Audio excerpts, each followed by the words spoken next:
Bonjour à tous. Je suis ravi d'être à Surfing Bitcoin pour la 4e année consécutive. C'est toujours un vrai plaisir. Alors, je vais vous parler de Bitcoin pour vous dire que, de mon point de vue, il n'est pas une monnaie.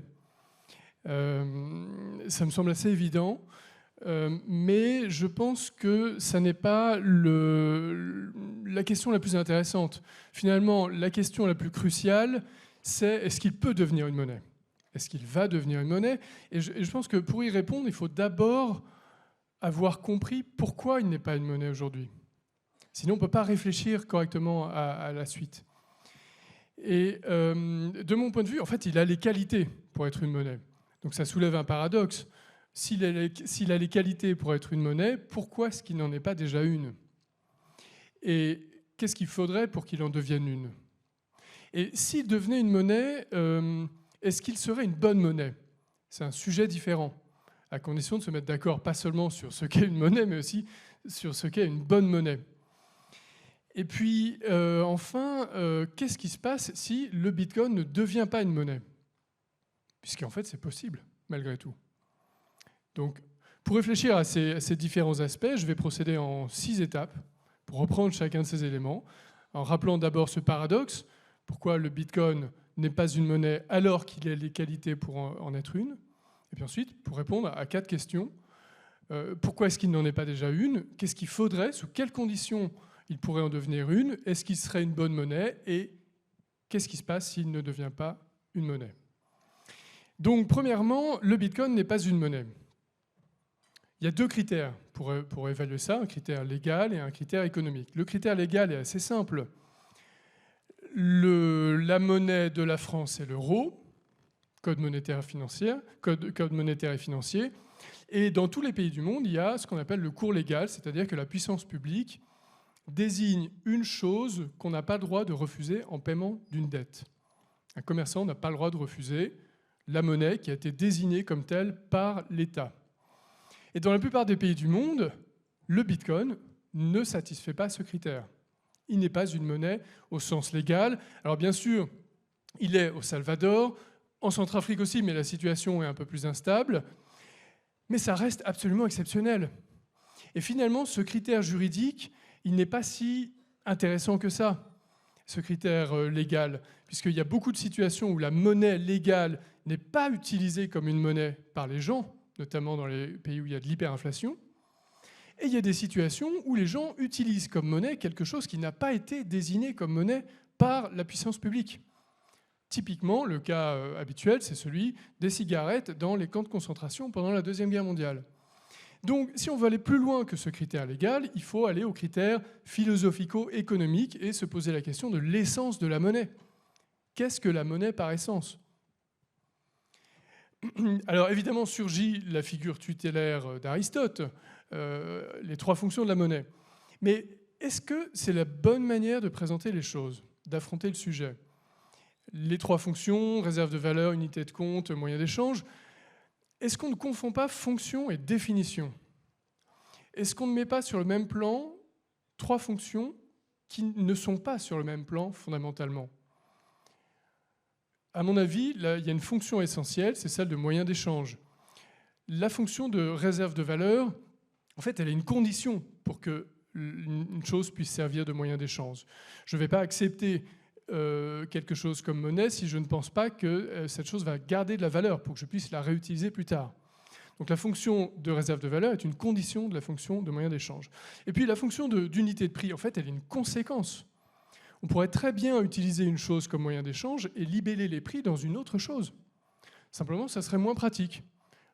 Il est objectivement plus pratique d'utiliser pour libeller les prix le bien le plus liquide de l'économie, le moyen d'échange général. Donc, on a beau s'escrimer pour se demander si le Bitcoin remplit telle ou telle fonction, et d'ailleurs les Bitcoiners ne sont jamais d'accord entre eux là-dessus, finalement, ça reste assez vain. Je pense qu'il faut aller vers l'essence même de la monnaie et dépasser Aristote. Et en fait, Aristote n'a consacré que quelques lignes à ce sujet dans ses œuvres. Il n'a pas du tout creusé le sujet. Ceux qui ont creusé, c'est ensuite des siècles et des siècles d'économistes pour aboutir à un chef-d'œuvre absolu, le plus grand traité d'économie de l'histoire, l'Action humaine de von Mises, Et finalement, on aboutit à une définition relativement consensuelle de la monnaie. Et lui, il la formule de la manière suivante. La monnaie est un moyen d'échange généralement accepté et communément utilisé. Et c'est fondamentalement la monnaie ce qui favorise l'échange indirect par rapport à l'échange direct qu'est le troc. Le troc n'est pas pratique parce qu'il n'y a pas de double coïncidence des besoins et l'absence de double coïncidence des besoins est un problème. Pourquoi ? Parce que le futur est incertain. On ne peut pas prévoir totalement le futur. Si le futur était totalement prévisible, on s'organiserait pour surmonter le problème de la double coïncidence des besoins avec des instruments financiers et autres. Et donc l'intérêt de Mises, c'est que justement, il va dans une analyse du fonctionnement de l'humain et de son rapport au temps. Et donc la monnaie est ce qui résout le problème de l'échange indirect à cause de l'incertitude du futur. Moi, je trouve cette analyse assez puissante. Et donc on devrait se demander si le Bitcoin correspond à ce critère.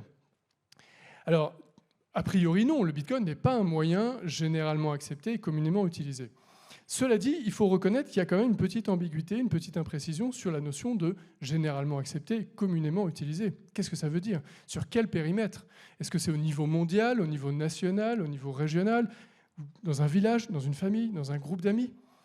Si dans ma famille, on se met d'accord pour utiliser des coquillages comme monnaie entre nous, est-ce qu'on peut dire que le coquillage est une monnaie ? Oui. Il est une monnaie dans notre famille.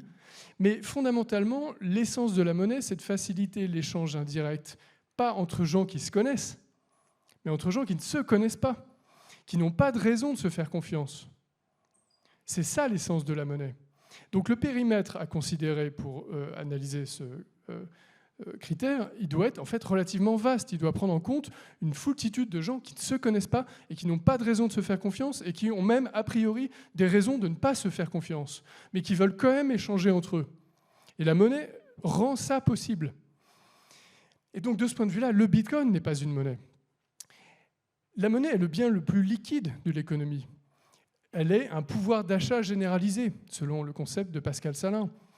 Le Bitcoin n'est pas le bien le plus liquide de l'économie. Il n'est pas un pouvoir d'achat généralisé. Le Bitcoin n'est pas une monnaie, ni au sens juridique, ni au sens économique. Et pourtant, il a les qualités pour en devenir une. Quelles sont ces qualités ? Une monnaie, pour s'imposer dans l'histoire, si elle n'est pas imposée par l'État, elle doit être adoptée librement par les individus. C'est ce qui s'est passé au cours de l'histoire. Progressivement, ce sont les métaux précieux qui se sont imposés. Pourquoi ? Parce que c'était les matières qui respectaient le mieux un certain nombre de conditions techniques, matérielles, objectives, qui réunissaient le mieux un certain nombre de qualités matérielles. Ces qualités, quelles sont-elles ? Des qualités d'homogénéité, de divisibilité, de fongibilité, de rareté relative, de portabilité, de résistance aux intempéries et de coûts de production élevés. On pourrait développer davantage, mais en fait, on est arrivé à cette explication de l'émergence des métaux précieux. Il y a eu d'autres matières et d'autres objets qui ont été utilisés comme monnaie, mais ils réunissaient plus ou moins chacune de ces qualités. Ces qualités, le Bitcoin les possède. Le Bitcoin possède ces qualités objectives d'homogénéité, de divisibilité, de portabilité, de résistance non pas aux intempéries, mais aux attaques informatiques, de rareté relative et de coût de production élevé. Son coût de production est très élevé.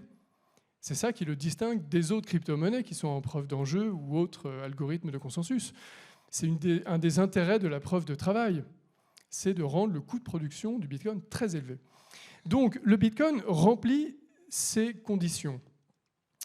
Et puis, par ailleurs, on peut se demander s'il a un usage non monétaire. Dans toutes vos discussions, à chaque fois, les anti-Bitcoin ou les gens sceptiques ou les curieux vous disent « mais le Bitcoin, ça repose sur rien, c'est virtuel, ça n'a pas d'usage non monétaire. Comment est-ce que ça peut être une monnaie ?»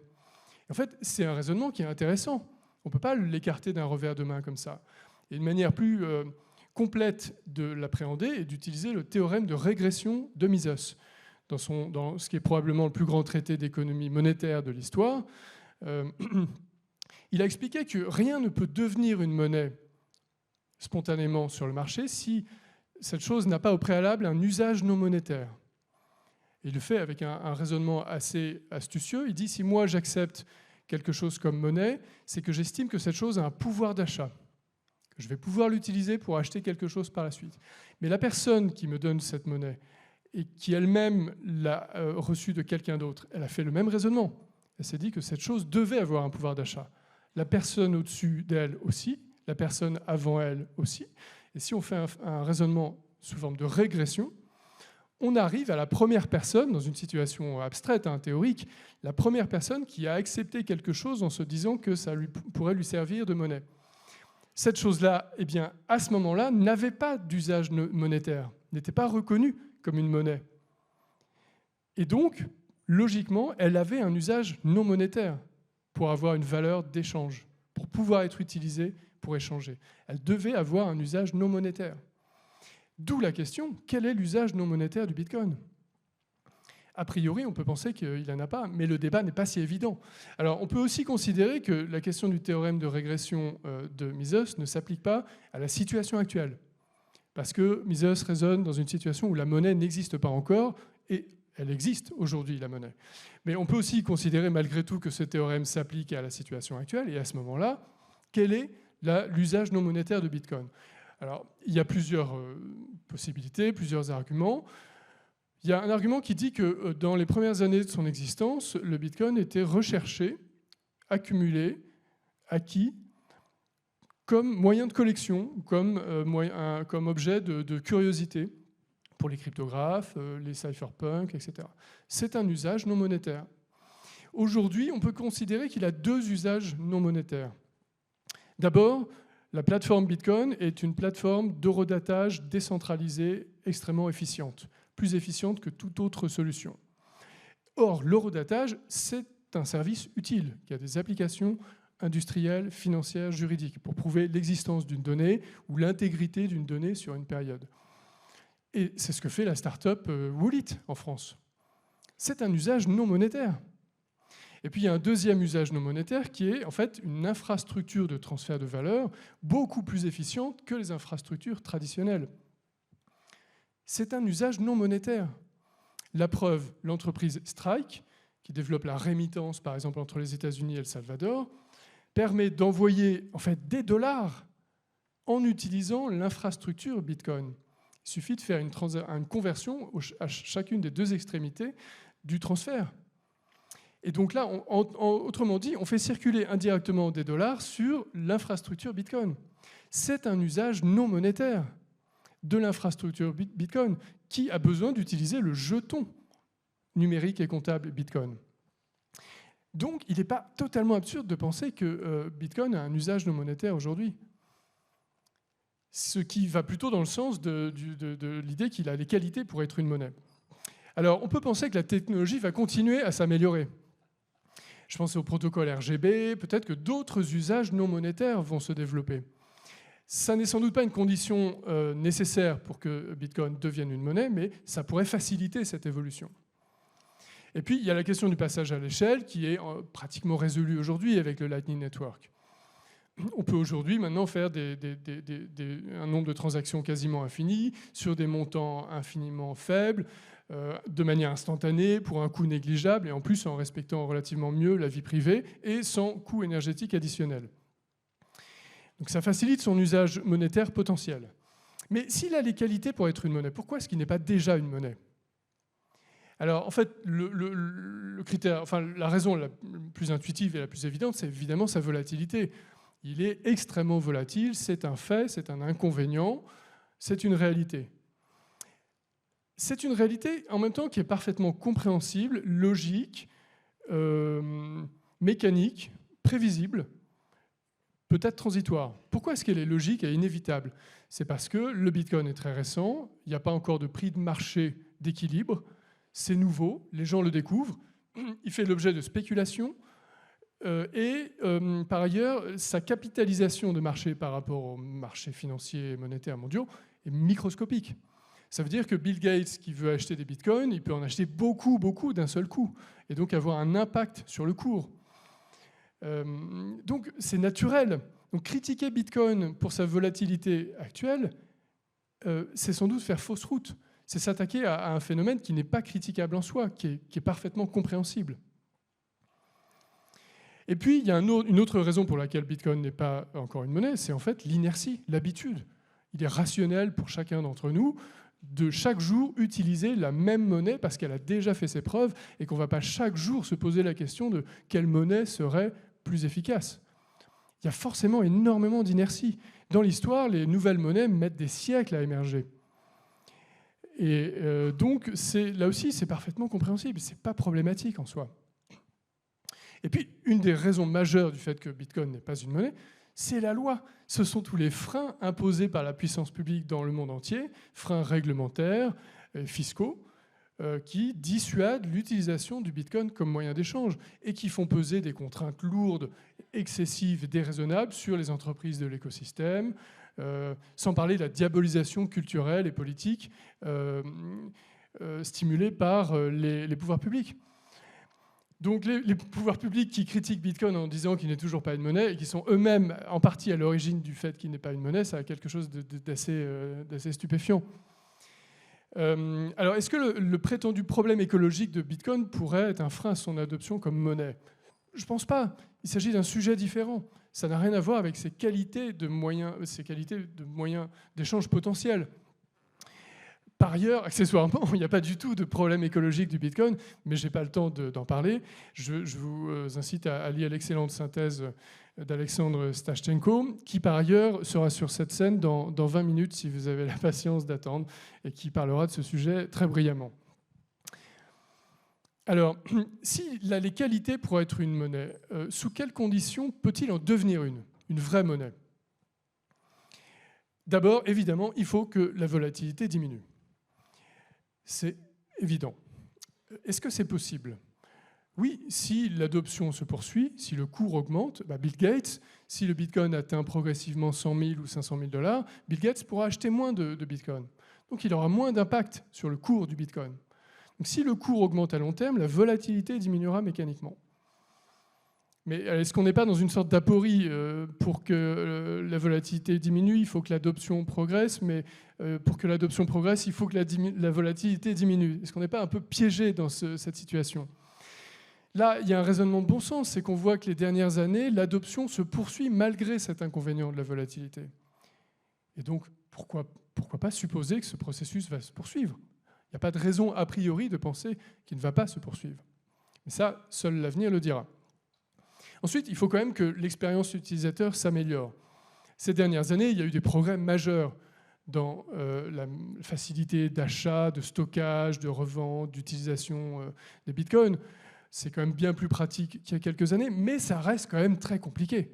Il y a une grande partie de la population pour laquelle ça reste inaccessible. Donc il y a des progrès à faire, et ça c'est le rôle des entrepreneurs. Et le processus est en cours, et là aussi, il n'y a pas de raison a priori de penser que les progrès ne vont pas se poursuivre. Ensuite, peut-être que ce serait bien que la réglementation et la fiscalité s'améliorent un peu, s'adaptent, favorisent ce processus. Ce sera bénéfique à l'adoption du Bitcoin comme monnaie. Mais ça n'est pas du tout évident que ça se produise. En fait, peut-être, à part quelques exceptions, on peut même penser que la réglementation et la fiscalité vont se durcir. On peut même penser que les États vont commencer à se rebeller sérieusement contre le Bitcoin. Ils vont peut-être essayer de l'interdire ou de le tuer techniquement. Est-ce qu'ils vont y arriver ? Il y a tout un débat là-dessus. Moi, j'ai l'impression qu'on arrive dans une situation où ils ne pourront pas le tuer techniquement. On arrive à un niveau de décentralisation des nœuds de validation et un niveau de puissance de calcul global du minage qui est absolument titanesque, inouï, inimaginable. Et donc même les États, même en se coalisant, même en engageant des ressources phénoménales, auraient beaucoup de mal à le tuer techniquement.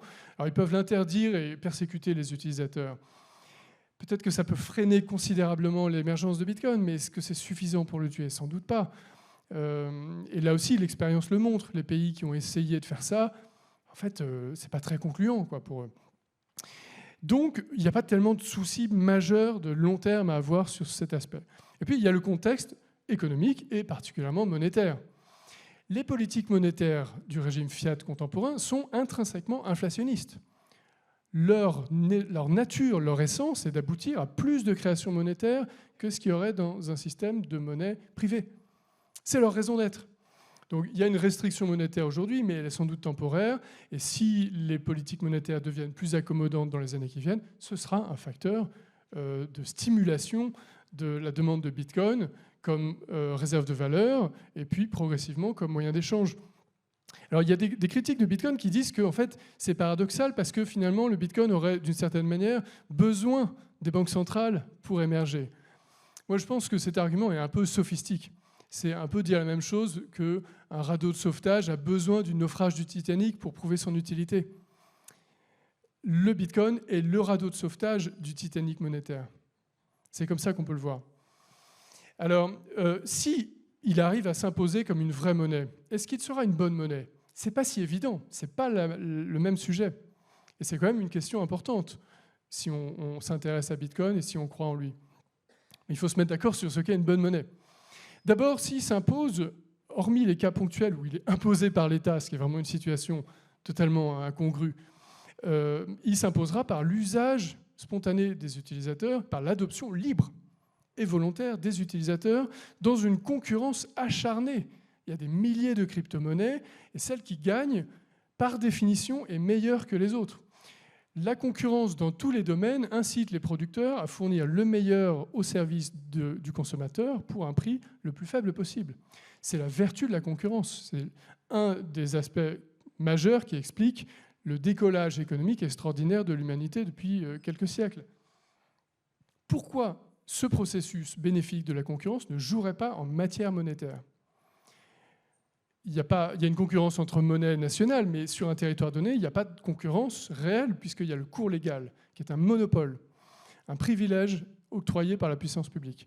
Et donc, ça a été le raisonnement de Hayek en 1976. Il a dit, mais levons le cours légal et laissons la concurrence jouer, et ça incitera des producteurs à créer les monnaies les plus aptes à jouer leur rôle de vraie monnaie, de moyen d'échange au service des utilisateurs. Et puis le Bitcoin, s'il s'impose, il sera une sound money, une hard money, une monnaie saine, concept totalement oublié de la science économique traditionnelle, mais très bien expliqué par les Autrichiens. Une monnaie saine, c'est une monnaie dont les pouvoirs publics ne peuvent pas modifier le régime d'émission facilement. Une monnaie qu'ils ne peuvent pas créer facilement à leur profit. Et le Bitcoin remplit très très bien cette caractéristique. Donc il serait une monnaie saine. Alors, évidemment, il n'y aurait plus de banque centrale et il n'y aurait plus de politique monétaire. Et ça ne risque pas de plaire à tout le monde. Et pas seulement à leurs dirigeants, mais à tous les groupes d'intérêt innombrables qui profitent de la politique monétaire. Est-ce que ce serait un problème pour l'économie, pour la civilisation ? Évidemment, il ne faut pas s'attendre à ce que ces gens-là prétendent que ça ne serait pas un problème. Leur opinion n'a pas beaucoup d'intérêt, fondamentalement. Ce que font les banques centrales et les politiques monétaires ne correspond pas tout à fait à ce qu'elles prétendent faire. Les banques centrales prétendent faciliter le fonctionnement de l'économie. Mais l'expansion monétaire distord le système des prix, qui est le système d'information de l'économie de marché, et alimente des cycles économiques artificiels qui créent des crises majeures. Phénomène pour lequel Hayek a eu le prix Nobel en 1974. Les banques centrales prétendent contribuer à l'intérêt général, mais elles accroissent les inégalités. L'expansion monétaire avantage les plus riches, les détenteurs d'actifs, au détriment des plus démunis, qui ne possèdent pas d'actifs, mais qui pâtissent de l'élévation du coût de la vie qui provient de la politique monétaire expansionniste. Les banques centrales, par cette politique, distordent, pervertissent la démocratie. Elles permettent le financement de l'extension illimitée de la sphère publique dans l'économie et dans la société. Elles permettent le financement du clientélisme, du capitalisme de connivence, de la démagogie. Elles permettent le financement de dépenses contraires à l'intérêt général, comme des guerres particulièrement meurtrières. Tout le XXe siècle l'a prouvé.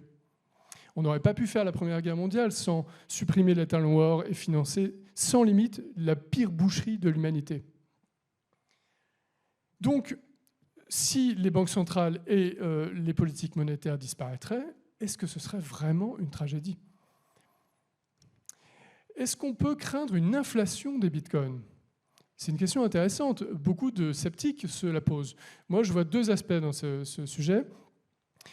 D'abord, est-ce que quand il y a des forks, il y a des créations de bitcoins parallèles, c'est une inflation des bitcoins? Non, puisqu'on ne parle pas de la même chose.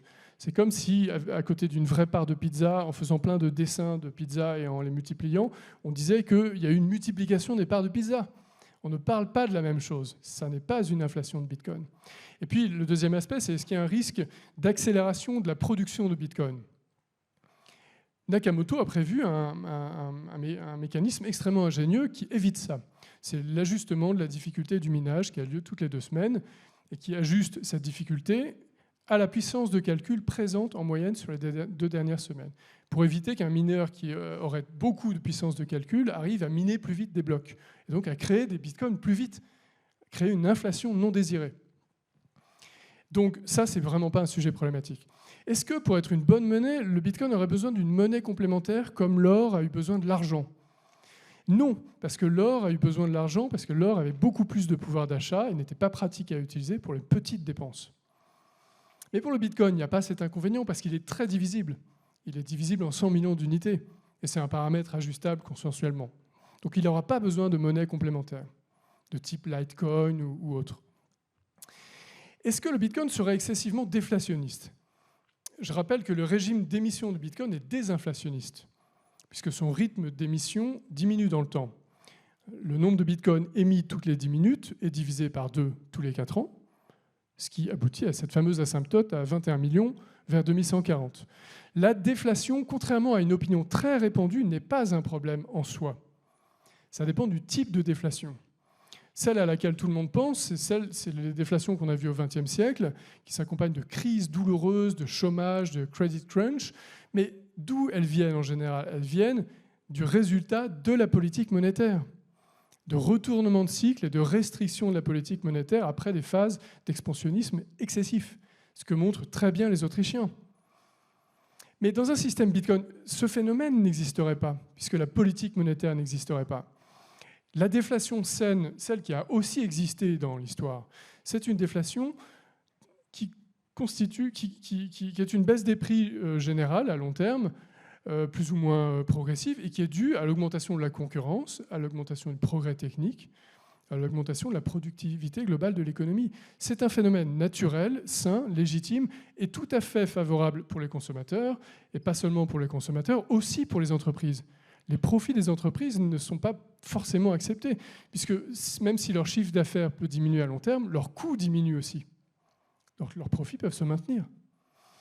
Donc le Bitcoin, a priori, n'a pas de raison de poser un problème lié à la déflation. Cela dit, il y a des économistes, notamment parmi les Autrichiens, favorables au Bitcoin, qui restent sceptiques là-dessus. Je pense notamment à George Selgin. Il pense que malgré le fait que la déflation n'est pas mauvaise en soi, elle risquerait d'être excessive dans un système Bitcoin parce que, notamment, pour toutes sortes de raisons, mais il voit aussi notamment le risque que certains prix soient rigides à la baisse. Par exemple, les salaires, pour des raisons culturelles et psychologiques, les gens accepteront plus difficilement des baisses de salaire nominal. Donc cet argument est très intéressant. En fait, c'est un des rares arguments intéressants pour les sceptiques du Bitcoin. On ne peut pas l'écarter d'un revers de main. Il faut l'analyser, le comprendre, y répondre. Mais il y a des limites pour y répondre parce que finalement, en fait, seule l'expérience montrera si ce risque se réalise. Mais c'est quand même un point d'attention. Est-ce que le fait que le Bitcoin puisse être utilisé par des brigands, des terroristes, des trafiquants est un problème pour son usage monétaire? Non. Au contraire, d'abord, les malfaiteurs demanderont du Bitcoin comme monnaie, donc ça améliorera l'usage du Bitcoin. Et puis surtout, fondamentalement, rien ne peut être une monnaie si cette chose n'est pas utilisable par des commerces illégaux, des trafiquants, des terroristes, des gens qu'on n'aime pas. Le Bitcoin est la monnaie de nos ennemis. Et ça, il faut l'accepter. Et puis, accessoirement, le Bitcoin est très peu utilisé par les malfaiteurs les plus dangereux, puisqu'il y a quand même un problème de traçabilité. Et ça, ils l'ont bien compris. Et c'est pour ça que les trafics les plus graves se font toujours en euros et en dollars aujourd'hui. Alors, est-ce qu'une autre crypto-monnaie pourrait l'emporter sur Bitcoin? Pourquoi pas? En fait, en toute théorie, ça reste possible, dans cette concurrence effrénée qui existe en ce moment. Mais c'est vrai que plus le temps passe, et moins c'est probable. On est quand même dans un domaine où l'actif le plus précieux, c'est la confiance. La confiance s'accumule avec le temps, ce qui donne un avantage au premier entrant. Confiance dans quoi? Dans deux aspects. Dans la robustesse technique du dispositif. Plus il est attaqué, plus il a fait la preuve qu'il était robuste et plus il inspire confiance. Et puis confiance dans son régime d'émission. Une crypto-monnaie dont le régime d'émission est modifié régulièrement, y compris parfois pour le rendre extrêmement conservateur. Ce régime-là est moins apte à inspirer confiance qu'un régime qui n'a jamais été modifié depuis le début et dont la gouvernance protocolaire laisse supposer qu'il ne sera jamais modifié. Ce qui est le cas du Bitcoin. Il y a très peu de chances pour que son régime d'émission soit modifié parce que ça casserait un de ses atouts majeurs. Et ses utilisateurs n'ont pas intérêt à ça.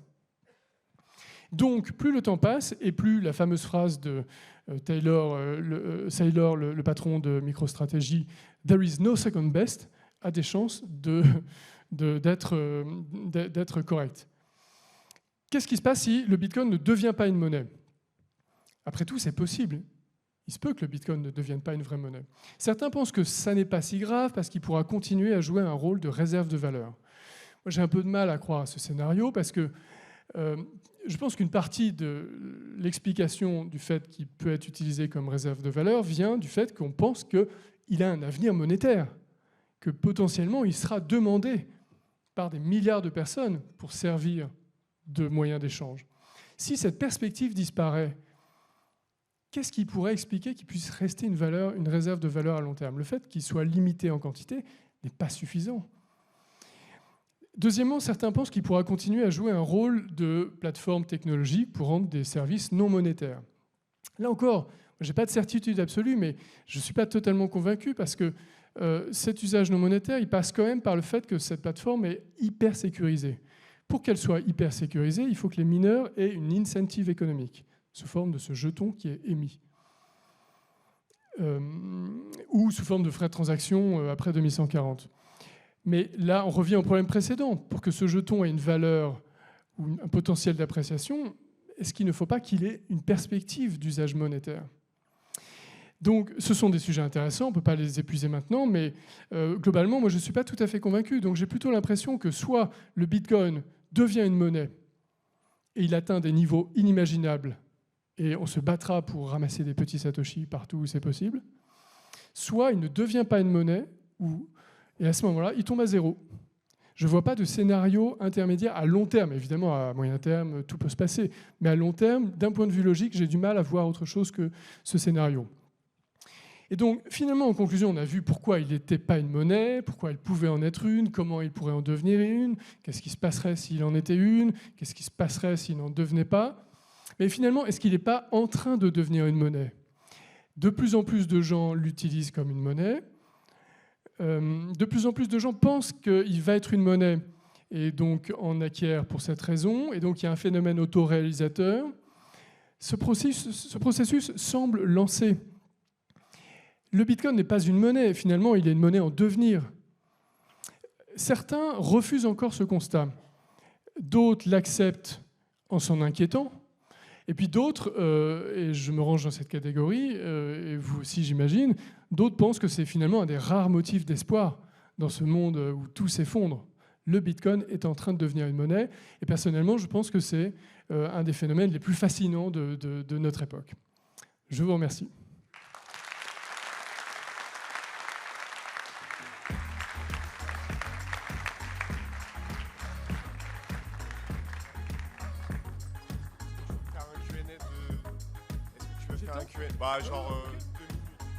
On a le temps pour un Q&A rapide, donc si vous avez des questions... Ok. Ouais. Je ne sais pas si quelqu'un a un micro. Ouais. Alors, merci pour la présentation. Du coup, c'était au niveau... est-ce que ça peut devenir une monnaie, notamment... une réserve de valeur sur le côté production, vu qu'il y a effectivement un coût de production et qu'en plus, il y a une sorte de synergie émergente en fait, qui est en train de se faire avec l'industrie des producteurs d'électricité qui profitent justement de la batterie économique que représentent les mineurs en leur achetant justement les surplus d'énergie. est-ce que finalement, c'est inévitable que ça devienne une réserve de valeur puisque ça apporte un service à la société, un service aux producteurs d'énergie, et donc ça constitue certainement une valeur. Voilà. Peut-être en quoi ça pourrait être inévitable ? Parce que là, il y a un service qui est rendu, en fait. Concrètement, les producteurs d'énergie, ils peuvent s'en passer, mais ça serait dommage de se passer en fait, d'une batterie économique apportée par les mineurs qui leur permettent justement de actualiser leur infrastructure, de réinvestir. Voilà. Oui, je suis d'accord, mais pour que ce processus fonctionne, on est d'accord qu'il faut qu'il y ait un potentiel d'appréciation du jeton numérique pour servir d'incentive économique aux mineurs. Ce potentiel d'appréciation est quand même renforcé s'il y a une perspective monétaire, s'il y a une perspective pour que ce jeton devienne un moyen d'échange. Sinon, c'est quand même beaucoup plus incertain. Est-ce qu'on est d'accord là-dessus ? Je ne suis pas sûr, parce qu'en fait, le fait que du coup, les mineurs proposent justement donc, ce service-là aux producteurs qui donc vont... Mais les mineurs, il faut qu'ils soient rentables. Et il faut que cette incentive économique fonctionne. Mais bon, je reconnais que c'est un débat complexe et il faudrait beaucoup de temps pour le creuser, donc je ne sais pas si c'est possible maintenant. Merci. Merci. Oui, ici, Yorick, j'ai une question. Merci pour cette présentation et merci pour le clin d'œil à Bill Murray dans ce merveilleux film qui s'appelle Groundhog Day. Ma question, c'est sur les ETF Bitcoin. Est-ce que quand ils vont être acceptés très prochainement, est-ce que ça ne va pas précipiter Bitcoin comme un actif financier, définitivement en tout cas, et en Occident en tout cas? Est-ce qu'il n'y aura pas une scission très nette entre le Nord, qui le verra comme un nouvel actif financier spéculatif, et le Sud, qui le verra plutôt comme une monnaie? Je sais pas. Je sais pas. A priori, je ne suis pas tellement inquiet sur ces évolutions. Bon, voilà.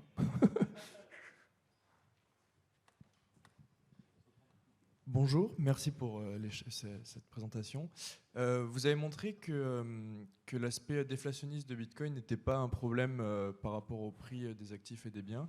Est-ce que ça ne poserait pas un problème par rapport à l'aspect de concentration des richesses, puisque l'aspect déflationniste il pousse à l'épargne, et donc on se retrouverait en fin de cycle avec la supply qui serait détenue par quelques mains? Il y a un peu deux aspects différents. Sur le premier aspect, concentration des richesses, en fait, moi, je ne suis pas convaincu par cette analyse. Je verrais plutôt l'inverse, c'est-à-dire que c'est le régime inflationniste qui favorise les plus riches. C'est l'effet Cantillon. Et c'est ce qu'on voit en ce moment. L'explosion des inégalités trouve en partie sa source dans le fait que les politiques monétaires avantagent les détenteurs d'actifs. Ils ne sont pas du tout prêts à changer de régime. Et donc, moi, je suis toujours étonné que la gauche ne se saisisse pas de ce raisonnement. En revanche, l'épargne est nécessaire pour l'investissement dans un régime, dans une économie saine, où seuls des projets pertinents sont financés. Ensuite, le deuxième aspect, c'est la concentration du supply de Bitcoin, c'est ça? Il y aurait une concentration des Bitcoins. Étant donné que sa politique monétaire, elle pousse à l'épargne, est-ce que ça ne ferait pas trop d'épargne et du coup, on aurait une concentration puisque trop de gens épargneraient en fait. Et en quoi ça serait un problème, ça? Que la supply, elle serait chez des épargnants et que ça ne circule pas dans l'économie réelle. D'accord, donc ça, c'est le problème de la circulation de la monnaie. Je ne suis pas convaincu, et là, les auteurs autrichiens ont un point de vue particulier. Eux, ils disent n'importe quelle quantité de monnaie arbitraire peut faire fonctionner l'économie, du moment que l'unité est divisible et que les prix sont ajustables. Et il n'y a pas besoin d'une augmentation de la quantité de monnaie. Bref. Donc, s'il y a une concentration du supply, ça enlève de la circulation économique une partie des jetons. Mais est-ce que c'est un problème? En fait, c'est déjà ce qu'on voit en ce moment avec les 3 ou 4 millions de bitcoins qui sont gelés, fossilisés, perdus. Le supply a été réduit. Ben voilà, tant pis. Ça fait augmenter le prix des jetons qui continuent à circuler. Ici, pardon. Bonjour, Victor de How to Bitcoin. Merci pour cette super présentation. J'aurais une question, un concept qui est beaucoup amené par beaucoup de bitcoiners, qu'en fait la volatilité de Bitcoin ne serait pas un bug, mais une feature, une fonctionnalité. Je m'explique. souvent, en fait, on l'a remarqué, par exemple, comme tu l'as mentionné avec Friedman, non, si c'était Friedman de FTX, je pense que cet échange n'aurait pas explosé s'il n'y avait pas eu la volatilité sur Bitcoin. On s'en serait rendu compte peut-être dans un temps beaucoup plus long. Et ça permet une sorte d'écrémage vertueux. On le voit aussi avec le minage, ça permet une meilleure efficience. On le voit dans beaucoup de domaines où en fait la volatilité permet de pousser les gens qui sont pas, qui font des mauvaises activités, qui sont leveragés, ce genre de choses. Oui, pourquoi pas. C'est une vision assez optimiste de voir les choses. Pourquoi pas. Ça permet d'éliminer les weak hands et seuls les vrais restent. Voilà. C'est une sorte de processus darwinien.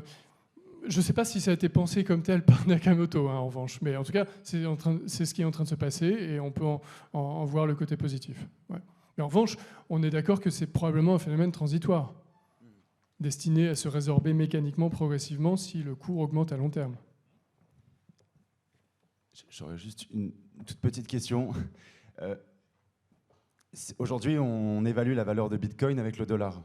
Et tu mets le point sur le fait qu'il y a de la volatilité, mais si le dollar, lui, est volatile, comment on pourrait juger que c'est Bitcoin qui est volatile et pas le dollar? Et comment même aujourd'hui, on n'est pas capable de le juger, même si je pense que ce n'est pas le cas, que Bitcoin est plus volatile aujourd'hui que le dollar, mais à quel moment on aura les moyens de switcher, de changer notre méthode d'observation pour savoir qu'en fait, c'est Bitcoin qui est la vraie monnaie et plus le dollar?